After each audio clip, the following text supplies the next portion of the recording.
কারবালার স্মরণে নারায়ণগঞ্জে তাজিয়া মিছিল অনুষ্ঠিত হয়েছে। 10ই মহরম পবিত্র আশুরা।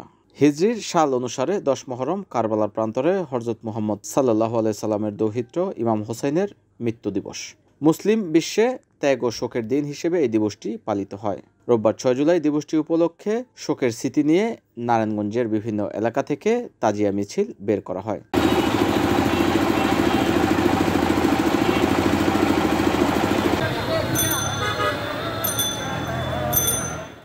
মূলত রোববার বিকেলের পর থেকেই বিভিন্ন এলাকা থেকে নারায়ণগঞ্জ শহরের প্রাণকেন্দ্র চাষারা, 2 নং রেলগেট, ডিআইটি ও মণ্ডলপাড়া এলাকায় এই তাজিয়া মিছিলের চিত্র দেখা গেছে।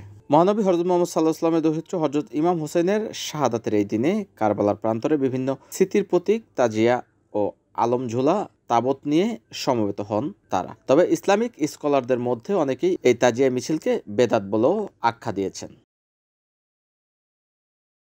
NN TV, Narayanganj.